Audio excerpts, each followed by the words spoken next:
नवरात्रि का 9वां दिन मां सिद्धिदात्री की पूजा को समर्पित किया जाता है। शब्द सिद्धि का अर्थ है अद्भुत शक्ति और धात्री का अर्थ है बहुता देने वाली।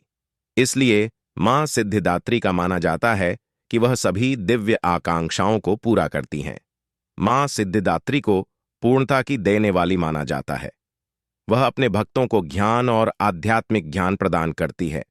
मां सिद्धिदात्री की पूजा भूत प्रेतों द्वारा भी की जाती है और वह सभी देवताओं के साथ होती है।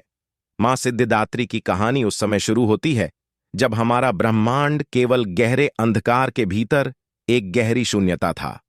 वहां अंधकार बसा हुआ था और जीवन का कोई संकेत नहीं था।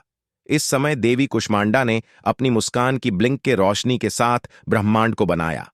मां कुष्मांडा फिर आगे बढ़कर लॉर्ड ब्रह्मा के त्रिमूर्ति को बनाया। रचना की ऊर्जा लॉर्ड विष्णु, पोषण की ऊर्जा और लॉर्ड शिव, विनाश की ऊर्जा। जब वे बने तो भगवान शिव ने मां कुष्मांडा से पूर्णता प्रदान करने के लिए कहा। तो मां कुष्मांडा ने एक और देवी को बनाया जिन्होंने भगवान शिव को 18 प्रकार की पूर्णता दी। इनमें अष्ट सिद्धि 8 प्रमुख पूर्णता के रूप शामिल थीं, साथ ही भगवान कृष्ण द्वारा वर्णित 10 द्वितीय प्रकार की पूर्णता भी। इस देवी की जिसकी शक्ति थी कि वह इन पूर्णताओं को भगवान शिव पर प्रदान कर सकती थी, वह है मां सिद्धिदात्री, पूर्णता की देने वाली। अब भगवान ब्रह्मा से बाकी के ब्रह्मांड को बनाने का काम करने के लिए कहा गया। हालांकि चूंकि रचना के लिए एक पुरुष और एक महिला की आवश्यकता थी, इसीलिए भगवान ब्रह्मा ने इस कार्य को बहुत कठिन माना। भगवान ब्रह्मा ने मां सिद्धिदात्री से प्रार्थना की और उनसे अपनी सहायता करने के लिए कहा। भगवान ब्रह्मा की इस प्रार्थना को सुनकर मां सिद्धिदात्री ने भगवान शिव के शरीर के आधे हिस्से को एक महिला के शरीर में बदल दिया।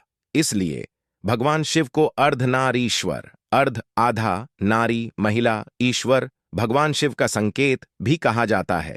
अब भगवान ब्रह्मा ब्रह्मांड के बाकी हिस्से के साथ जीवंत प्राणियों को बना सके, इसलिए यह मां सिद्धिदात्री थी जिन्होंने ब्रह्मांड के निर्माण में भगवान ब्रह्मा की मदद की और भगवान शिव पर पूर्णता प्रदान की। मां सिद्धिदात्री का चित्रण एक कमल या एक शेर पर बैठी हुई दिखाया जाता है। उनके 4 हाथ होते हैं और हर हाथ में शंख, गदा, कमल और चक्र होता है। नवरात्रि के 9वें दिन पूजी जाने वाली मां सिद्धिदात्री अष्ट सिद्धि के साथ होती हैं।